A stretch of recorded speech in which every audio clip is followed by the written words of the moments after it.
So Sony released, or excuse me, the CMA UK released Sony's response to sort of Microsoft's defense about their Activision Blizzard acquisition. This is dated for like the end of October. We're just seeing it now. So we're not taking into effect recent things that we find out, such as Xbox offering PlayStation a 10-year deal to keep Call of Duty on PlayStation, which is unprecedented. Just to clarify, no company would ever do a lifetime exclusive. We're never going to see something like that. That's not realistic. I've seen some people saying like, yeah, why can't they just give them Call of Duty forever? That's not how this works. 10 years for a game that comes out every single year is extremely generous. Now, that's not really brought up. PlayStation didn't bring that up. Of course, they're not going to bring that up because it kind of hurts their defense.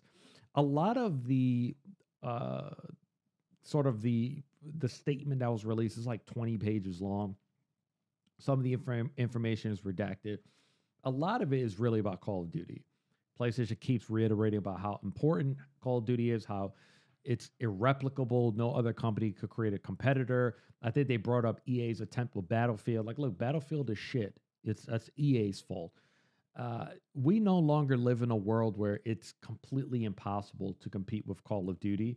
I think the big issue that we keep running into is that, no platform has actually tried, right? Sony, Xbox, neither of them have really tried to put up a competitor. You rely on, third parties, right? But it's not like Call of Duty has 100% market share. No one's playing Apex Legends. No one's playing Fortnite. The other thing is that I truly do believe that PlayStation sat down, built the right team, found the right people, and created a military shooter. And screw it, even use the SOCOM brand. I think you'd find a really, really good competitor, especially if you made it free to play. The issue is that not many people are trying. The people that try really don't try hard enough. I think they underestimate, what Activision has done with Call of Duty. But I wanted to talk about some of these statements because they're really, really funny. So Sony claims Xbox's Activision deal could hurt developers and lead to price rises. Obviously, this is the most ironic thing. The platform holder claims that if Microsoft were to gain sole control of Activision's content, independent developers would all be harmed, and Microsoft could increase price for games, hardware, and subscriptions. Now, obviously, this is definitely one of the most hypocritical things Sony has ever said. They're the only one out of the big three that has raised the price of their games. They're the only one out of the big three that have raised the price of their hardware. So it's pretty ironic for them to think that if Microsoft acquired these studios and these intellectual properties, that it would then lead them to raise prices. One thing that they brought up is that it would cause Game Pass to become such a big competitor, no one will be able to touch them. And at that point, Xbox will be able to raise the price because then there will be nowhere else for someone to go. Now, there are definitely examples of entertainment that you could bring that up where you kind of say to yourself, like, okay, that I definitely do agree with that point.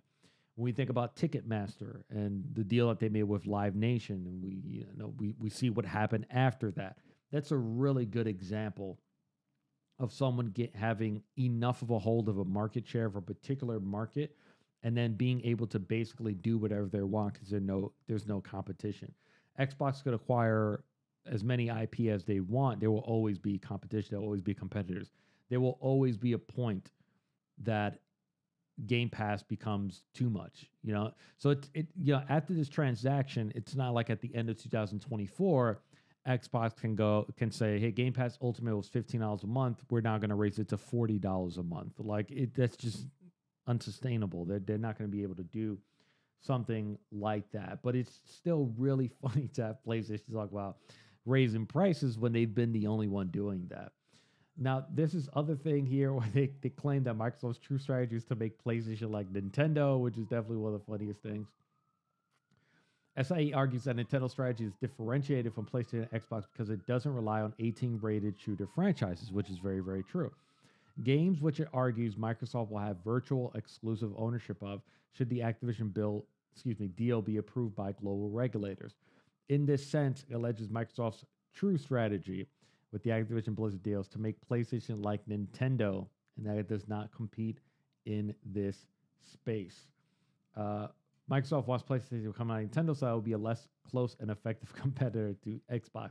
And their sort of reasoning for saying this, which is really just outright ridiculous, is that Xbox's strategy is to have ownership over every mature shooter on the market, which is, let's be honest, is incredibly impossible, but it's also very effectively wrong. And their claim is that by doing that, then PlayStation has to rely on family-friendly content and they won't be able to compete. It's just utterly ridiculous. Our entire industry doesn't run on first-person shooters. Post-transaction, Xbox will become the one-stop shop for all the best-selling shooter franchises on console: Call of Duty, Halo, Gears of War, Doom, Overwatch, as the decision explains, and it will then be free from serious competitive pressure. Now, let's look at some of those examples that they gave. Halo and Gears of War have been Xboxes for as long as we can all remember, right? They bought Bungie, which means they legally bought the intellectual property of Halo a very long time ago. And they were partnered with Epic for the release of Gears of War. Then at some point, they bought the intellectual property. They did not buy the team behind it. Call of Duty has not happened yet, but they've said 50 different times that Call of Duty will remain on PlayStation. And then we have Doom and Overwatch. I would definitely not look at Doom as this earth-shattering shooter franchise. It does sell really, really well. We can't argue against that. But we're talking about two Dooms within the last decade or so. It has, I can't say it has no multiplayer, but no one really talks about Doom's multiplayer, right? And then we have Overwatch. Once Xbox acquires Activision Blizzard, because I still do believe this is just a matter of when, not if, there is a 0% chance that Overwatch becomes an Xbox exclusive. It just does not make any sense, especially with its new business model, the free-to-play, money type of business model. It would not make any sense to take that away from PlayStation or Nintendo. It's just definitely not going to happen. The most that they would do is that if you are a Game Pass subscriber, you get access to like a skin, once a year or something like that. They do that right now, where they sort of have like these little perks if you're a Game Pass subscriber. Maybe one perk at one point is a free little keychain for your character. Like, yeah, it's not going to be enough to make someone go, oh man, I need to get this for Xbox because they gave away, Doomfist keychain or something like that. That's not really going to happen. And then we have this claim from them. Number one is that they're claiming that Xbox Game Pass has hit 29 million subscribers, which is a new number. I think the last number we heard was like 25 million or something like that. Game Pass leads PlayStation Plus significantly. Microsoft already has a substantial lead in multi-game subscription services. Game Pass has 29 million subscribers to Xbox Game Pass Console, and Xbox Game Pass Ultimate is expected to grow substantially in the future. The multi-game subscription tiers of PlayStation Plus considerably lag, with fewer than redacted the number of subscribers. This is a really poor defense from PlayStation. And the reason why it's a really poor defense is because they still have a lot of room to compete with Xbox.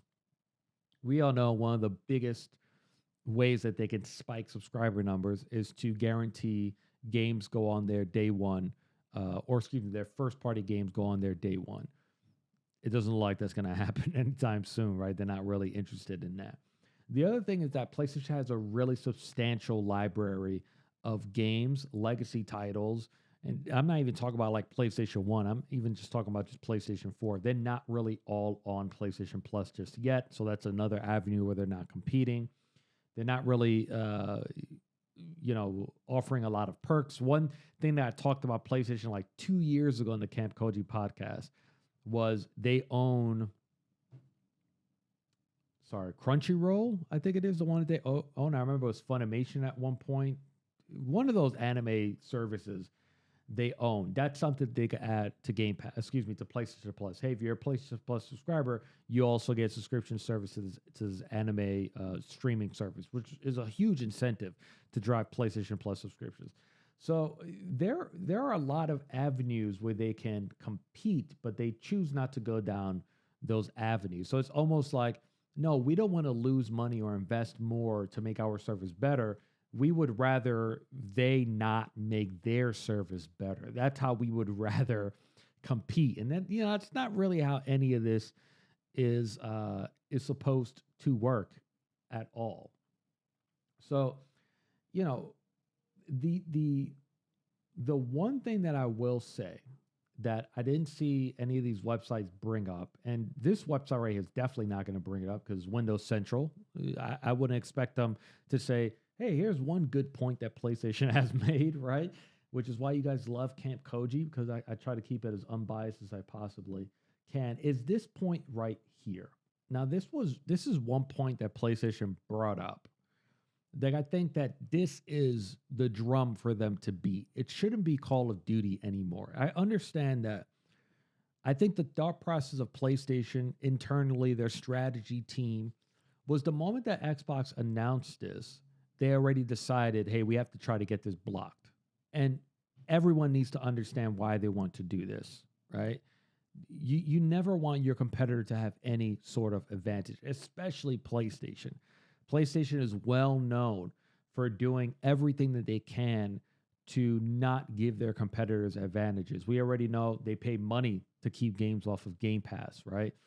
And for a lot of developers or publishers, that's like free money. If you're going to publish a game and you already had no, you already kind of knew that it wasn't going to hit Game Pass, why wouldn't you take the money? If PlayStation says, hey, we'll give you, $3 million or whatever, how much it is, but you can't bring this game to Game Pass in year one. Okay, that's fine. I wasn't planning on doing it anyway. We know about all the deals that they strike, Final Fantasy, even Silent Hill 2 remake recently, 1-year exclusives and things like that. What they're doing right now in China, trying to find as many publishers, self-publishing games, after the success of Genshin Impact. Now they're going to start encroaching into China the same way that they have built up relationships in Japan to tell these companies, no, don't put your Chinese game on Game Pass. Don't do that. But that's one of the quickest ways for Xbox to grow in China, is going to be for them to do stuff like that, right? So PlayStation is well known for not wanting to give their competitors any type of advantage, which is why they're trying to block this. So I feel like at first the strategy was very simple. We got to talk about Call of Duty. That's because Call of Duty is the biggest franchise that we have currently in our industry. It releases every November, and it still becomes the best-selling game every single year, right? Elden Ring released early, February or something like that. And within like a week, it outsold it, or 2 weeks, or however much it is. And it will end up being the best-selling game of the year. I brought these stats in the previous episode of Camp Koji podcast, where I think if you look at Call of Duty's history for like the last 15 years, I think 13 of those years, they've been top 3 best-selling games of all time. So I think that was, the horse that they hitched their wagon to was Call of Duty. But now that Xbox is saying no, you guys can keep Call of Duty, here's a 10-year deal. For PlayStation, you gotta change your strategy now. And this highlight is actually a really good one to bring up. The transaction would harm nascent competition in cloud gaming. The decision cogently explains how the transaction would allow Microsoft to use Activision's irreplaceable content to leverage Microsoft's ecosystem advantages and thereby foreclose cloud gaming at a critical point of its evolution. This is actually a very, very good point, because we're not all going to sit around here and deny the fact that Game Pass wasn't solely responsible, but it is responsible partly for the foreclosure of Google Stadia, which is going to close early next year completely. Like, we can't sit back and deny that Game Pass is not one of those reasons. And when we think about cloud competition, Xbox is only going to grow further. Right now, xCloud is in a pretty good position. It's browser based at this point, right? You can Google, and I think it now works on Google now. You can Google something like Vampire Saviors, and there's ad space up at the top where you can just go right into the game as long as you're a Game Pass subscriber. Obviously, they have xCloud on mobile. There's all these talks about more and more mobile hardware. Steam Deck, Logitech had their cloud gaming. Razer is getting into it. What happens if Xbox creates their own hardware, right? What competitors does Microsoft currently have for cloud? There's the NVIDIA GeForce Now, which, let's be honest, is nowhere close to Game Pass. There's Amazon Luna, and it looks like Amazon's just, if Amazon really tried, I think Luna could be, kind of successful, but it doesn't even look like they're really trying. Where's the competition? And the thing about it is that we can compare Game Pass and this acquisition to Disney. When we think back about all of Disney's acquisitions, I don't think a lot of people understood the impact it would have on streaming services. So when they went and acquired Pixar, when they acquired the Star Wars franchises, when they acquired all of the Marvel IP, then they went ahead and acquired 20th Century Fox. All of that has given them a pretty good competitive advantage when it comes to streaming services. So I feel like this is a good drum for PlayStation to beat. It is a really important one when you create a cloud platform. And let's say someone decides they want to come in and compete. Like we know that Netflix wants to do their own cloud platform. Why would you subscribe to something like Netflix when for a similar amount of money, you can go to Xbox and have access to every Elder Scrolls ever created, every Doom ever created, every Call of Duty ever created, StarCraft, Warcraft, every Diablo created. And that's not even counting all the other Xbox games that they currently have. It is a big advantage, and it is something that I think it is a good defense for PlayStation. I would love to hear Xbox's response to this. Xbox could continue to respond about PlayStation and competition in hardware, but I think Xbox has specifically not want to talk about cloud as much because I think they do understand when it comes to subscription service and cloud, they do have an advantage right now. And it's not like the advantage fell on their lap. It's something that they've been building towards for quite some time. So I'm kind of surprised that this isn't something that PlayStation is talking about a lot more, because I don't think Call of Duty is really the way to go. Look, all of this has been pretty funny, has been pretty hilarious, simply because of the fact that PlayStation has not been able to really mount a really good defense here. And the fact that a lot of the things that they're talking about that they don't want Xbox to do is pretty much the same thing that they themselves have been doing. And it's just really interesting to see PlayStation, our market leader. Let's be honest, PlayStation is the market leader. Sort of try to sort of speak to the CMA as if they're like in fourth place, and if this goes through, it's impossible. There's no way that they can compete. It is kind of really ridiculous. Let me tell you guys the real reason why Sony doesn't want this to happen. The reason why Sony doesn't want this to happen is not because Xbox potentially making Call of Duty exclusive. The reason why PlayStation keeps bringing up Call of Duty is because they thought at one point that was their best defense. It really isn't their best defense anymore. The reason why they're trying to stop this is because, once again, they don't want Xbox to have any sort of competitive advantage. But the issue is that with this acquisition, it gives Xbox competitive advantage in three key places that PlayStation is looking to go into very heavily in the upcoming future. Or actually, I actually say four. Number one, Activision Blizzard has a lot of experience when it comes to games as a service.